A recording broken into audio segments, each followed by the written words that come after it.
আসসালামু আলাইকুম। তো আসলে ভালো কিছু পাইতে হলে অসম্ভব পরিমাণের সময় ব্যয় করতে হয় প্রত্যেকটা সেক্টরে। আর আমি প্রথমেই বলি, আমি কোনো ব্যবসায়িক না, আমি একজন খামারি। হইতে পারি ছোট একটা খামারি, তবে খামারি। আমি কোনো ব্যবসায়িক না। ব্যবসায়িকদের সাথে আমি কখনোই পারবো না। ব্যবসায়িকেরা অনেক টাকা লাভ করে, আমি সেই পরিমাণে টাকা এখন পর্যন্ত লাভ করতে পারিনি। তো দেখতেই পাচ্ছেন, এটা হলো আমার কবুতরের নতুন একটা বাম, যেটাকে আজকে আমি লাগাই নেই। এবং আসল কথা, আমি মনে করেন যে গরু পালন করি। আমার বাসায় ফাঁকা জায়গা পড়ে আছে, তো এখনো আমি সেখানে গরুর খামার তৈরি করিনি। তবে খুব তাড়াতাড়ি আমি সেখানে একটা মোটামুটি ছোটখাটো শেড তৈরি করব। তবে এখন না, দেরি আছে। তো আপাতত দেখতে পাচ্ছেন আমার দুইটা গরু। এই দুইটা গরু নিয়ে আমার ছোট্ট একটা খামার।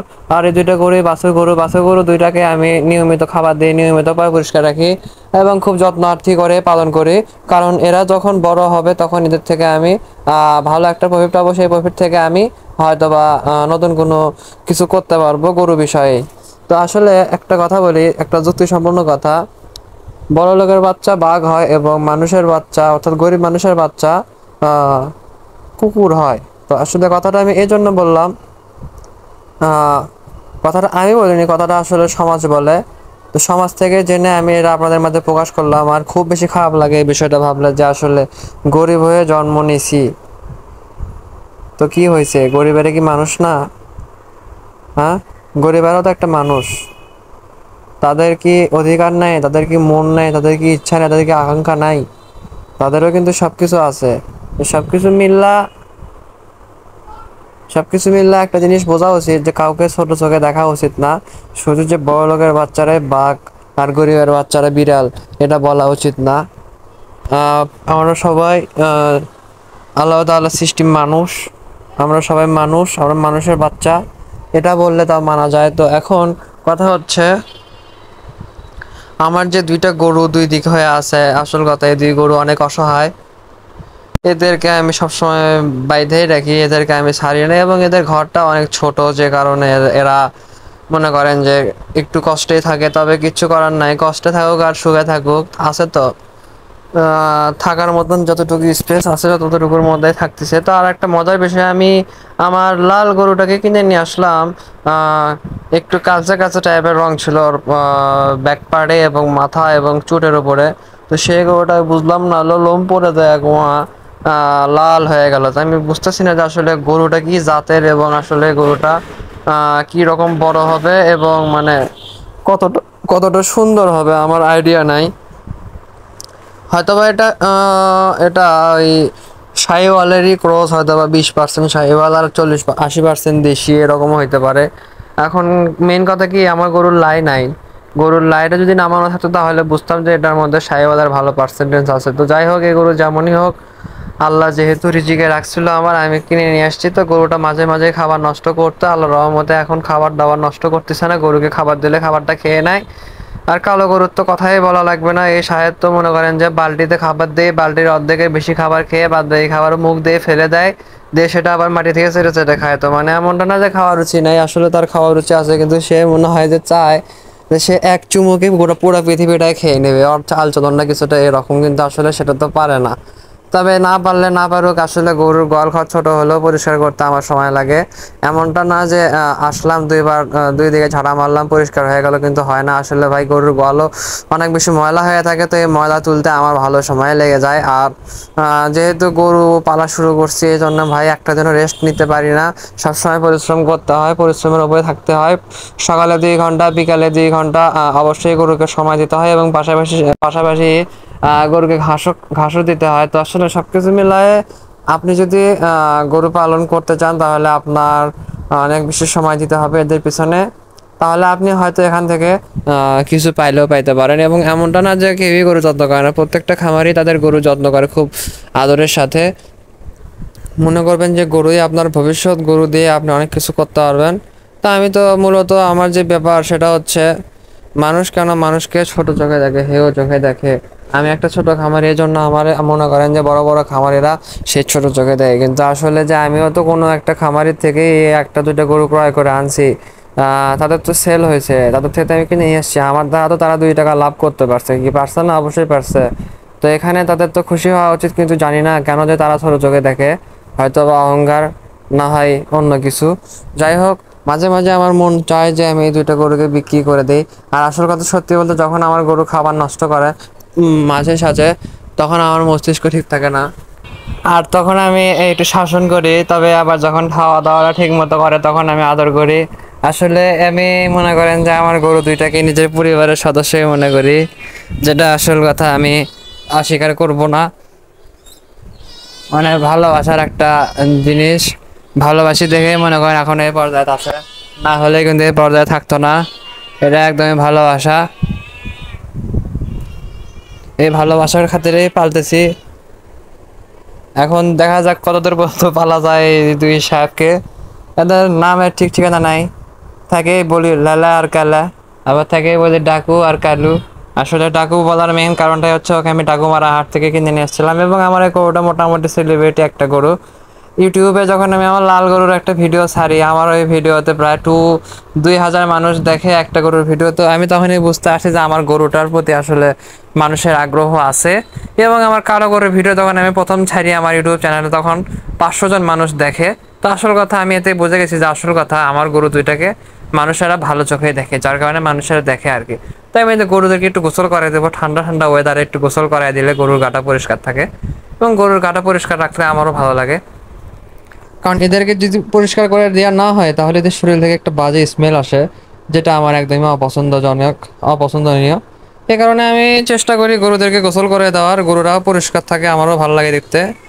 আলহামদুলিল্লাহ গরুগুলো আগের থেকে একটু সুন্দর হয়েছে।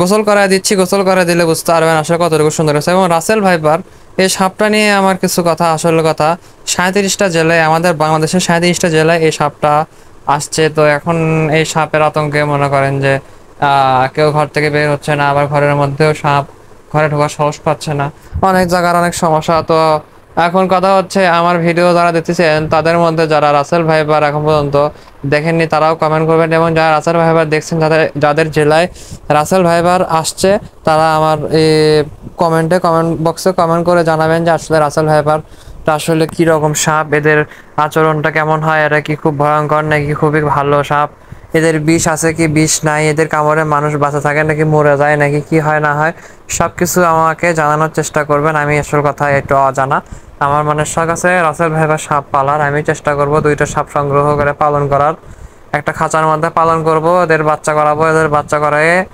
অনেকগুলো বাচ্চা হবে, তারপরে সাপের বিষ বের করে সাপের বিষ বিক্রি করবো 1 কোটি টাকা দিয়ে। সাপের বিষ নাকি 1 কোটি টাকা দিয়ে বিক্রি হয়, 1 কোটি টাকায় 1 কেজি, মানে সাপের 1 কেজি বিষের দাম 1 কোটি টাকা। তো যাই হোক, আমি চেষ্টা করব, কোনো ব্যবসায় ছোট না, তো এই ব্যবসাটা যদি আমি করতে পারি করবো, চেষ্টা করতে তো বাধে না, যদিও আমার সাহস নেই, আমার ভয় লাগে। সাপের কামড় খায় যদি মরে টরে পড়ে থাকি তাহলে তো মনে করেন যে সব শেষ, জিন্দাবাদ হয়ে যাবে সব কিছু। এই জন্য সাবধানে কাজ করতে হবে।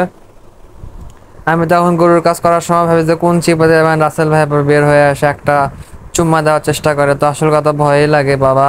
তো আমি প্রথমে আমার দুই গরুর গাটাকে ভিজিয়ে নিচ্ছি। তো মেইন কথা আমার লাল গরুটা একটু অসহায় টাইপের, বেশি ছোট তো, আর আমি বুঝলাম না এই গরুটাকে আমি নিয়ে আসলাম কি কালারের আর হয়ে যাচ্ছে কি কালারের, মানে পরিবর্তন। আপনারা আমার এই কি শর্ট ভিডিওগুলো দেখে আসবেন, শর্ট ভিডিওতে দেখবেন এই গরুর কালারটা কেমন ছিল আর বর্তমানে কেমন হয়ে গেছে। আর আমি কিন্তু ভাই আমার ভিডিও কোনো প্রকারের ইফেক্ট ইউজ করি না, কোনো প্রকারের এডিট করি না, শুধুমাত্র ভয়েসটাই বসাই, আর কিছু করি না। তো দেখতেই পাচ্ছেন যে বর্তমানে গরুদের রঙের কি পরিবর্তন। তবে আমার কালো গরুটার চেহারা আমি কখনোই কল্পনা করিনি যে এতটা সুন্দর আকৃতি, মানে এতটা সুন্দর হবে, আমি কখনোই এটা কল্পনা করিনি। আল্লাহর অশেষ রহমতে আমার কালো গরুটা অনেক সুন্দর হয়েছে, মাশাআল্লাহ। বলবো যে এই গরুটাকে যদি আমি আরো একটা বছর রাখতে পারি আরো আরো সুন্দর হবে, মাশাআল্লাহ। এবং লাল গরুটা যে কেমন হবে আমার কোনো আইডিয়া নাই এই বিষয়ে, তবে এখন আল্লাহ ভরসা, পালন যেহেতু করতেছি হয়তো বা ভালো কোনো কিছুই হতে পারে। আর আমি অনেকদিন ধরে ভিডিও ছাড়ি না, হয়তো বা আপনারা মনে করেন যে আমি বড় লোক হয়ে গেছি, আসলে তা না ভাই। আসলে ব্যক্তিগত কিছু সমস্যার কারণে আমি ভিডিও ছাড়তে পারতেছি না। তবে তারপরেও আমি চেষ্টা করব আপনাদের মাঝে মাঝে নতুন নতুন কিছু ভিডিও দেওয়ার। আর নতুন কি ভিডিও দেবো, আমার তো গরুই মাত্র 2 পিস, আমার 2 গরু পালন করা দেখে হয়তো বা অনেকেই আগ্রহী হয়ে গরু পালন শুরু করছে। আলহামদুলিল্লাহ, আমি খুব খুশি হয়েছি। বেকার থাকার থেকে একটা না একটা কাজে নিজেকে নিজেকে মানে প্রস্তুত রাখাটাই অনেক ভালো। গরুর সেক্টরটা অনেক ভালো একটা সেক্টরে যে একবার আসে সে আর বের হতে পারে না। মানে আমি যে রকম আসছিলাম একবার এই সেক্টরে এসে মনে করেন বের হয়েছিলাম ঠিকই, কিন্তু আবার ঢুকে গেছি। গরু আর কবুতর এই দুইটাই হলো এক প্রকারের নেশা জাতীয় প্রাণী। এদেরকে যারা একবার পালন করছে তারা এই নেশা জীবনে ছাড়তে পারেনি। এবং গরু পালনের একটা মজা কি, মজাটা হচ্ছে আপনি যদি গরুটাকে লালন পালন করে যদি কোরবানির সময় কোরবানি দেন তাহলে আলহামদুলিল্লাহ আপনার অনেক বেশি সওয়াব হবে, যেটা বলা বাইরে। তো আমি আমার গরুর গাটাকে পরিষ্কার করে নিচ্ছি আমার বিড়ালকে দিয়ে গরুর গাটা পরিষ্কার করে নিলাম, কারণ গরুর গায়ে প্রচুর পরিমাণের ময়লা ছিল। তো বিড়ালের শরীরে তো লোমগুলো বড় বড়, তো ওটাতে ঘষে ঘষে ময়লাগুলো তোলার চেষ্টা করলাম। তো এখন যাই হোক, বিড়াল দিয়ে ঘষার পরে আবার আমি একটু ঘষা দিয়ে ঘষে দিচ্ছি। এবং একটা কথা বলে রাখি, কাপড় ধোয়ার যে সাবানটা আছে ওই সাবান দিয়ে আপনারা যদি গরুর গাটায় ঘষে দেন তাহলে গরুর গায়ের অনেক বেশি ময়লা উঠবে, এতে করে গরুটা আরো চিকচিক করবে। তো আমি কালকে থেকে নিয়মটাই আমি শুরু করব, গরুকে গোসল করানোর সময় গরুর গাটাকে ভিজিয়ে নিয়ে আমি ঘষের সাবান দিয়ে ঘষে নেব পুরো শরীর, তারপরে আমি গোসল করে দিব, পানি দিয়ে ভিজিয়ে দিব। এক কথায় গরু পরিষ্কার পরিচ্ছন্ন হয়ে যাবে, দেখতে সুন্দর লাগবে। তো আমি এটা করব, আমাকে শিখাই দিয়েছে একটা মুরব্বি। আর আমার একটা মুরব্বি আছে, মুরব্বি আঙ্কেল, যার থেকে আমি গরুর খাবার টাবার কিনে নিয়ে এসি, ভিটামিন কিনে নিয়ে এসি, এবং তার পরামর্শে আমি গরুগুলোকে পালন করতেছি। এখন আল্লাহর রহমতে আমার গরুগুলো খুব ভালো আছে, ডাক্তারের প্রয়োজন খুব একটা পড়ে না। এবং শুধুমাত্র খুরা রোগের ইনজেকশনের জন্য আমার ডাক্তারের প্রয়োজন। তবে ডাক্তারকে আমি ফোন দিয়ে জানাইছি যে খুরা রোগের ভ্যাকসিন করব, কিন্তু ডাক্তারের কোনো গুরুত্ব নেই। ডাক্তার যে কবে আসবে ঠিকঠাক জানা নেই আমার, তবে ইনশাআল্লাহ ডাক্তার আসবে।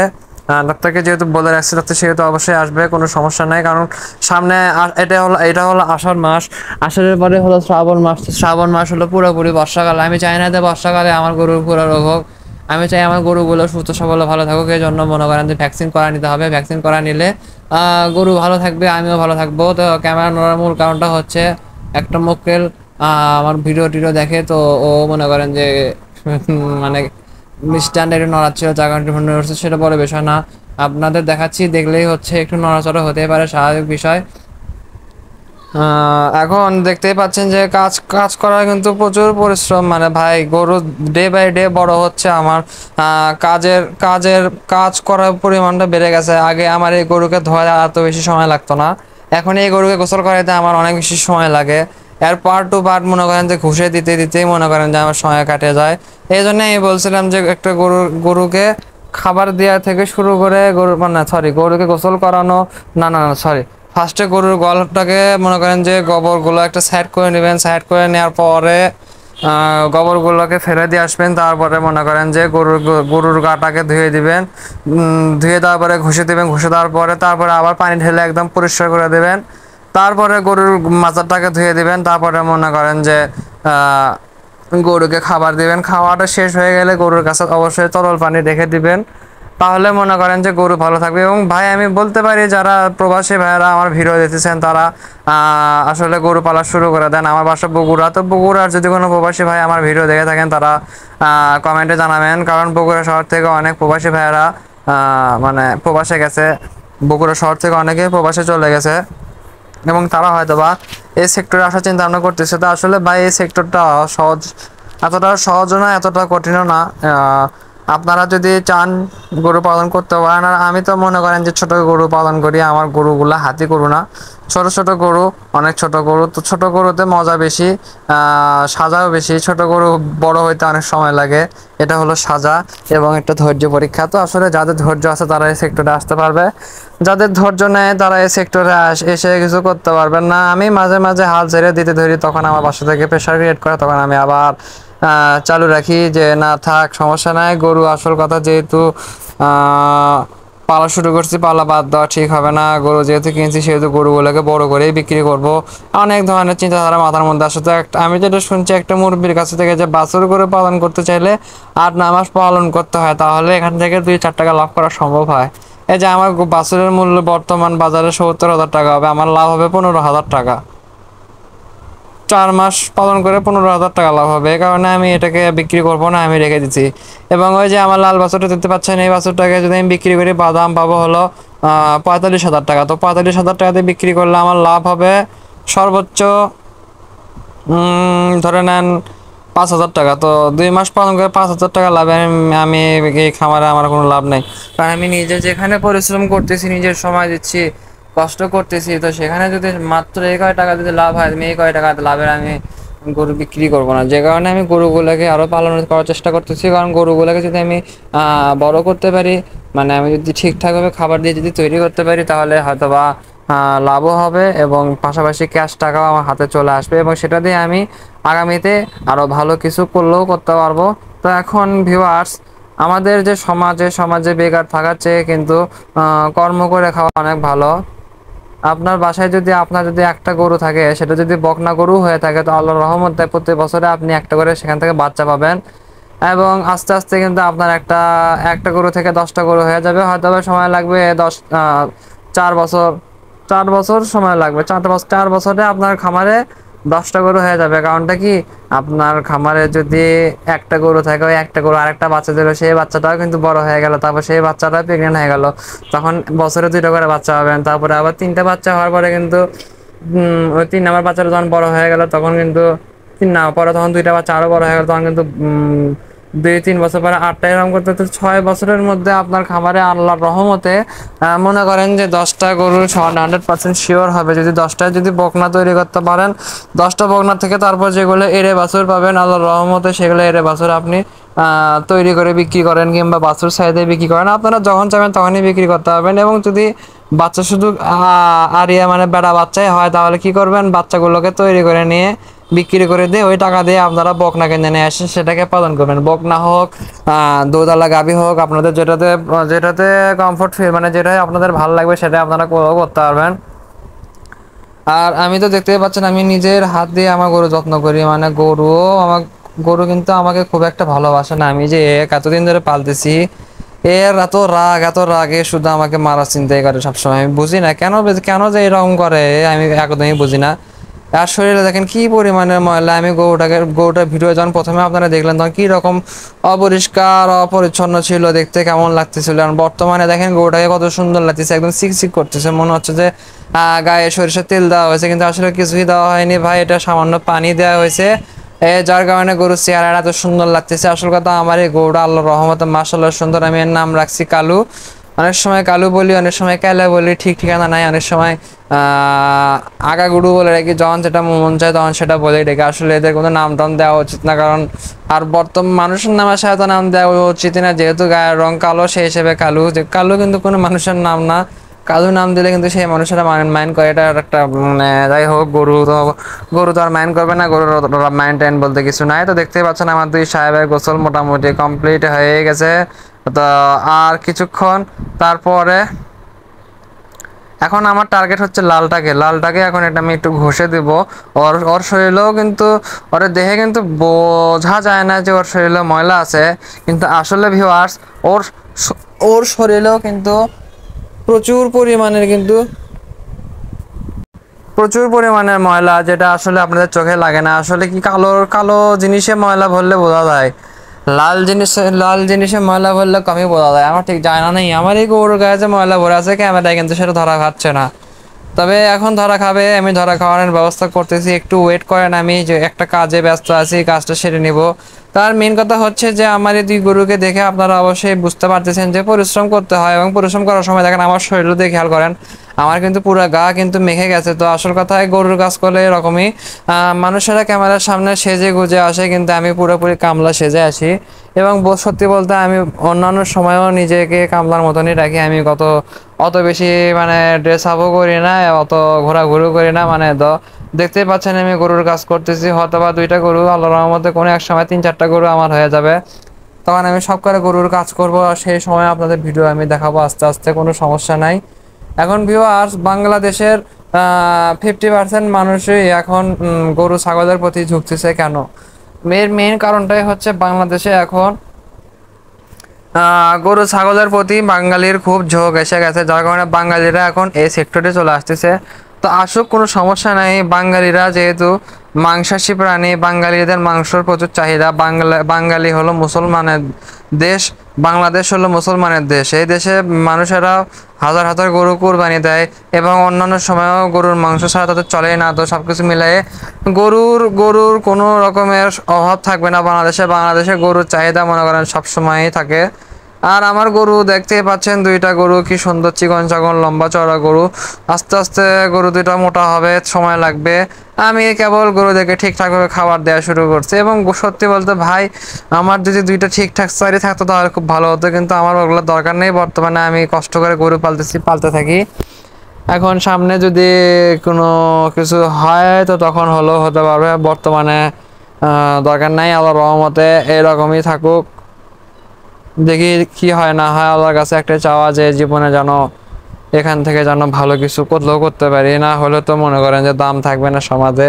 আর দাম ছাড়া কিন্তু কোনো, কি আর বলবো, মনে করেন যে আপনি একটা বিবাহিত পুরুষ, আপনার 2-3টা সন্তান হয়েছে। তো এখন এই সন্তানগুলো যদি অর্থহীন জীবন যাপন করে, ছোট থেকে যদি অর্থহীন অবস্থায় বড় হয়, তার পাশের বাড়ির টাকাওয়ালা বাপের সন্তানেরা আপনার সন্তানকে নিয়ে গল্প করবে যে অমুক চাচার বেটা, অমুক চাচার বেটি একটা কাপড় পর্যন্ত কিনতে পারে না, ঈদের মধ্যে কাপড় কেনে না, বাসা থেকে কাপড় কেনার ভয়তে বের হয় না, ইত্যাদি ইত্যাদি অনেক ধরনের কিন্তু কথা কিন্তু বলবে। তো এই কথাগুলো যখন আপনার কান পর্যন্ত পৌঁছাবে, তখন আপনারও অনেক বেশি খারাপ লাগবে এবং আপনার সন্তানেরও অনেক বেশি খারাপ লাগবে। তো ভাই, এইরকম দিন যেন না আসে, এইরকম দিন যেন না আসে, এইটা ভেবে জীবনে ভালো কিছু করার চেষ্টা করেন, তাহলে আলহামদুলিল্লাহ এত বেশি কষ্ট হবে না। আমার কথা হচ্ছে, সময় থাকতে ভালো কিছু করার চেষ্টা করি, অসময়ে চেষ্টা করে লাভ নাই। এখন যেহেতু কুরবানি ঈদ চলে গেল, এখন যদি আমি ভাবি যে কুরবানি ঈদের পরে আমি একটা মোটা গরুকে হাটে তুলে বিক্রি করব, আমি অনেক দামে অনেক লাভ করে বিক্রি করব, এটা হলো আমার সব থেকে ভুল ডিসিশন। মাথা পাগল একটা ব্রেন। কারণ ঈদের গরু ঈদের মধ্যেই বিক্রি করতে হয়, ঈদের পরে সেই গরুর কোনো ভ্যালু নাই। কসাইয়েরা এখন গরু কিনতেছে না, আবার কিনতেছেও। কারণ কি, সবার ঘরে কিন্তু মাংস নাই, অনেকেই মাংসের জন্য বাজারে যাচ্ছে, মাংস কেনাকাটা করতেছে। সবকিছু মিলায়ে দেখা যাচ্ছে যে আসলে বর্তমানে কিন্তু মাংসের চাহিদা কিন্তু খুব একটা পূরণ হয়নি, আবার হলেও হতে পারে। তো আসলে ভিউয়ার্স, এখনো যারা আমার চ্যানেলটিকে সাবস্ক্রাইব করেনি তাদেরকে আমি বলতেছি, আপনারা যদি রাসেল ভাইবারের কামড় না খেতে চান তাহলে আমার চ্যানেলটিকে সাবস্ক্রাইব করে দেন। তাছাড়া তা না হলে কিন্তু আপনাদেরকে অবশ্যই রাসেল ভাইবার সাপ কিন্তু কামড় না দিলেও কিন্তু চুমা দেওয়ার চেষ্টা করবে। তো সেই ক্ষেত্রে আপনাদের যদি এখন ইচ্ছা হয়, আগ্রহ হয়, আমার চ্যানেলটাকে সাবস্ক্রাইব করে একটা লাইক কমেন্ট এবং শেয়ার করে দিন, এবং ভিডিওটাকে ভাইরাল করে দিন, ভাইরাল করে দিন, ভাইরাল করে দিন। আমি চাই আমার এই ভিডিওটা 10 লক্ষ মানুষ দেখুক, এটা আমার আশা। এই জন্য আপনারা সকলে আমার এই ভিডিওটাকে চোখ বন্ধ করে শেয়ার করে দিন। 10 জনের কাছে শেয়ার করুন, 20 জনের কাছে শেয়ার করুন, 100 জনের কাছে শেয়ার করুন, এবং যে সব থেকে বেশি শেয়ার করবে তাকে আমি অবশ্যই একটা গিফট দিব, এবং গিফট দিব, অবশ্যই দিব। আপনারা শেয়ার করেন এবং আমার কমেন্টে সেটা জানান। আমি চাই যে আমার এই ভিডিওগুলো উপর মহল পর্যন্ত যাক, এবং তারা সকলে দেখে ভালো কিছু শিখুক। এমনটা না যে একটা গরু পালন করলে কেউ কিছু করতে হবে না। আসলে ভাই, চেষ্টা করলে একটা থেকেও 100টা হয়। আবার অনেকের আছে 100টা থেকে গোয়াল শূন্য 1-2টা গরু হয়ে যায়। আসলে ভাই, দেনেওয়ালা উপরওয়ালা, देने वाला है ऊपर वाला, ऊपर वाला जब देता है चप्पल फाड़ के देता है, और जब नहीं देता है तो कुछ नहीं, कुछ भी नहीं देता है। ये बात समझ में आना चाहिए, क्योंकि जब आप लोग कुछ करने के लिए চিন্তা করবে, তখন অবশ্যই সেখান থেকে आप लोग কিছু একটা করতে পারবেন। এই কারণে আমরা যেটা বলতে চাচ্ছি যে জীবনে যদি কিছু করতে চান তাহলে অবশ্যই পরিশ্রম করতে হবে। পরিশ্রমের কোনো শেষ নাই, পরিশ্রমের কোনো ত্রুটি নাই। এবং দেখেন, আমি কিন্তু কিছু কবুতর পালন করতেছি। তো এই কবুতরগুলোকে যে আমি পালন করতেছি, আমি বিনা স্বার্থে, বিনা কারণে পালন করতেছি। এখান থেকে কোনো লাভ হচ্ছে না, তারপরেও আমি পালন করতেছি, কারণ এটা হলো আমার মনের খায়েশ। তো মনের খায়েশ, দিল কা খায়েশ মিটানে কে লিয়ে কুছ ভি হো না হো, जो भी हो, মানে যেটা বলতে চাচ্ছি যে মনের ইচ্ছা পূরণের জন্য অনেক কিছুই করা যায়, যেটা করলে আসলে আপনার লস হবে, কিন্তু লস হলে হোক সেটা বড় বিষয় না, হতেই পারে, স্বাভাবিক বিষয়। তো এখন মাঝে মাঝে গলা শুকে যায়, বুঝছেন, এত বেশি কথা বলা আসলে সম্ভব না, তারপরেও বলি আপনাদের জন্য। আপনারা আমার ভিডিও দেখেন, এই জন্য আমার বলা।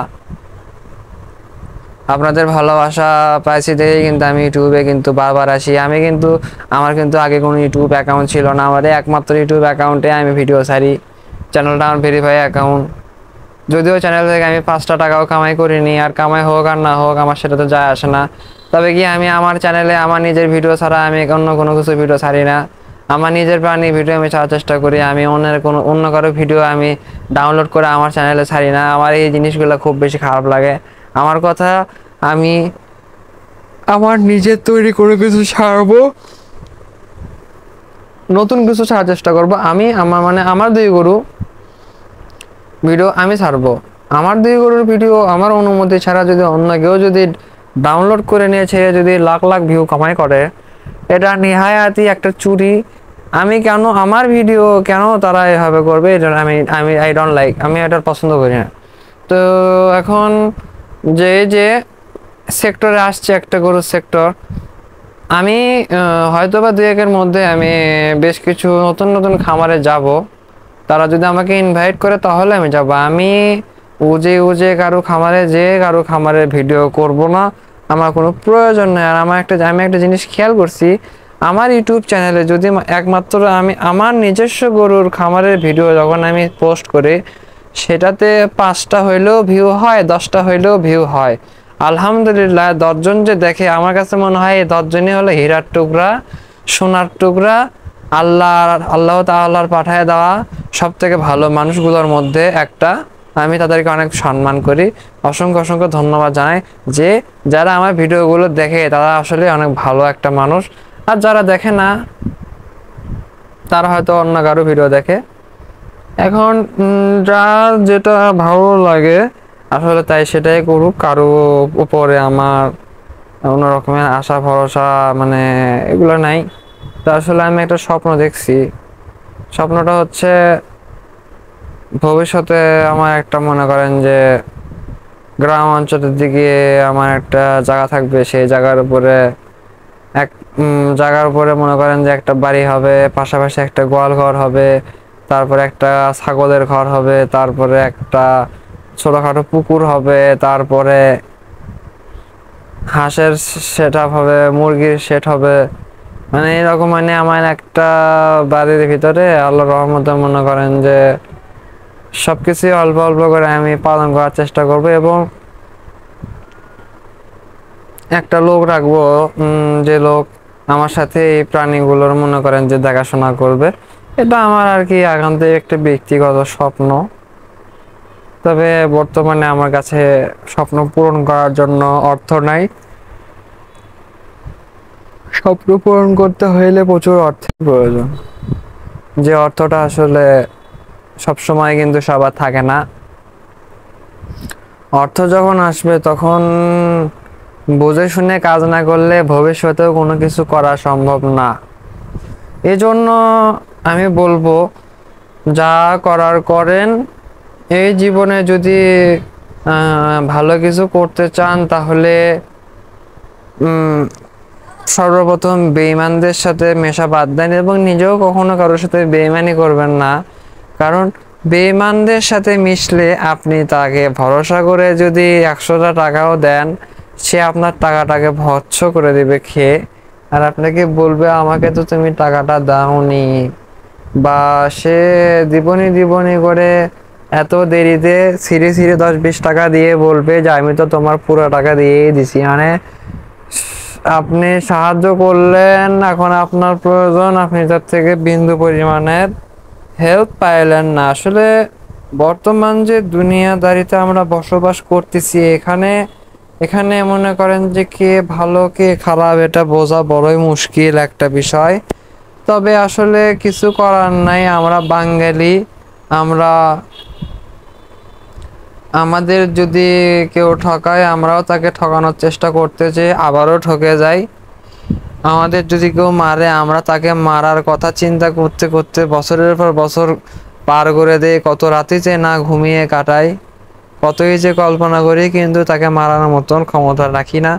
আসলে এই রকমটাই হয়। তবে একটা জিনিস সবসময় মাথায় রাখবেন, আপনাকে সেই আঘাত করবে যে আপনার থেকে 10 গুণ উপরে আছে। কারণ সে জানে যে আমি যদি আমার লেভেলের কাউকে যদি আঘাত করি তাহলে সে পাল্টা আঘাত করতে 2বার চিন্তা করবে না। সো আমি আমার থেকে 10 লেভেল নিচের কাউকে আঘাত করব, তাহলে সে আমাকে আঘাত করার আগে 10বার চিন্তা করবে। এটা কিন্তু একটা বাস্তবতা। এবং আপনি নিজেও কিন্তু কখনোই কিন্তু আপনার থেকে ক্ষমতাশীল কারোর সাথে লাগতে যাবেন না। অবশ্যই আপনি আপনার লেভেলের কারোর সাথে লাগতে যাবেন না, আপনি আপনার লেভেলের থেকেও নিচু যাতে তাদের সাথে লাগতে যাবেন। তা আসলে এইসব টোকাইগিরি করে কোনো লাভ নাই। বর্তমান যে যুগ, এই যুগে ওই কারো শরীর আঘাত করা, কারো অর্থ মেরে খাওয়া, কারো পকেট মারা, চুরি চট্টামি করা, নেশা করা বা মেয়েদের পিছনে লাগা, এলে কোনো কিছুতে কোনো লাভ নাই। শুধু লাভ আছে 5 ওয়াক্ত নামাজ, সত্যি কথা বলা, মানুষের গীবত কম করা এবং সৎ পথে চলা, হালাল রুজি খাওয়া, বাবা মার সেবা করা, যাদের বাবা মা মারা গেছে তাদের বাবা মার কবরে যে রোজ জিয়ারত করা। এই সকলের মধ্যে যদি থাকতে পারেন তাহলে জীবন সুন্দর, সবকিছু সুন্দর। এবং এসবের ভিতরে যদি না থাকতে পারেন তাহলে আজ হোক, আজকের বারে হোক, ধ্বংস তো হবে। এবং আপনার যদি কোনো কিছু নাও থেকে থাকে, আপনার ভবিষ্যতে কোনো কিছু হবে না। এটা আপনি বাস্তবতা বুঝে নেন। একটা হিন্দু, একটা বিধর্মীর কেন এত অর্থ? তারা তো আল্লাহকে ডাকে না, আল্লাহর পথে নাই, কোনো কিছু নাই। একটা বিধর্মী, এখন একটা কারণ আছে, সে একটা বিধর্মী, সে যদি আমাদের ধর্ম বিষয়ে জানতো, বুঝতো, তাহলে সে আরো বেশি কোটিপতি হতো। মানে আমার কথা হচ্ছে কি, আল্লাহ যারে দেয় তারে দেয়। সে এখন মুসলমান হোক, হিন্দু হোক, খ্রিস্টান হোক, বৌদ্ধ হোক, মানে আল্লাহ যারে দিবে তারে দিবে, আর যারে দিবে না তারে দিবেই না। এমনটা না যে আপনাকে দিচ্ছে না দেখে আপনি রাগ করবেন, এটা হয়তো বা পরীক্ষা হতে পারে। কারণ এই দিন তো দিন না, সামনে আরো দিন আছে। একটা সময় হয়তো বা ভালো কিছু হতেও পারে, অস্বাভাবিক কিন্তু কিছুই না। মানুষের মানুষের বিষয়টা, মানুষের যে হিসাব নিকাশ, এটা আসলে বলা মুশকিল। কখন কার কি রকম দিন চলে আসে না আসে, এটা বলা বড় মুশকিল। তো দেখতেই পাচ্ছেন আমি গরুর ঘাস কাটতেছি। গরুর ঘাস কাটার মূল কারণটা হচ্ছে গরুর খানা পিনা হয়ে গেছে, এখন একটু ঘাস খাক। যেরকম ছেলেরা, যেরকম মানুষেরা ভাত খাওয়ার পরে পান খায়, ভাত খাওয়ার পরে ঠান্ডা খায়, ভাত খাওয়ার পরে স্মোক করে, যার যেটা নেশা, তো এরকম গরুদেরও একটা নেশা। গরুরা দানাদার খাবার পরে সচরাচর ঘাস খায়। এবং দেখেন আমি এই যে টংটা বানায় নিচ্ছি, টং। তো টংটাকে বানিয়ে নেওয়াটা অতটা সহজ না। এই যে মোটা বাঁশটা দেখতে পাচ্ছেন, এই মোটা বাঁশের সাথে টংটা সেট আপ করে সেই টংটা তোলার সময় যে পরিমাণের সময় নষ্ট হয়েছে আর যে পরিমাণের শক্তি লাগছে, এটা যদি বলে বোঝাতে পারতাম কিংবা দেখাইতে পারতাম, তাহলে আপনারা বলতেন বাপরে বাপ কি শক্তি। আসলে শক্তি দিয়েও সবকিছু হয় না, একতাই বল। আপনার একার শক্তি দিয়ে কোনো কিছু সম্ভব না। একতাই বল। আমাদের যুদ্ধ 1971 সালের যুদ্ধের মধ্যেও কিন্তু আমাদের বাংলাদেশের সমস্ত নাগরিক, সাহসী নাগরিকেরা কিন্তু যার কাছে যা ছিল সবকিছু নিয়ে কিন্তু নাম ছিল। কারণ তারা বুঝেই গেছিল তাদের মৃত্যু অবধারিত, তো মেরে মরি, নিহায়াতে হবে, মরার থেকে মেরে মরা ভালো। তো এরকমই।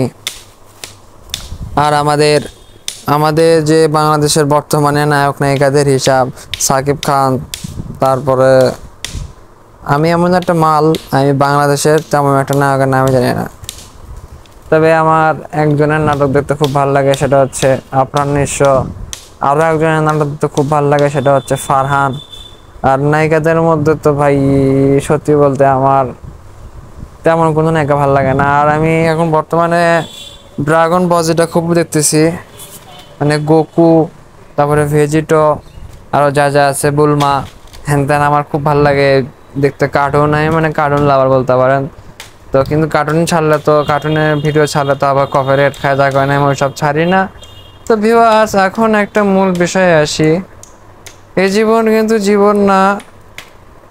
যারা নামাজ পড়েন না, নামাজ পড়া শুরু করে দেন, আল্লাহর পথে আসেন, আল্লাহর প্রতি ভালোবাসা আনেন, আল্লাহ নবীর প্রতি ভালোবাসা আনেন, বাপ মায়ের প্রতি ভালোবাসা আনেন, সব কিছু মিলায়ে ভালো থাকেন।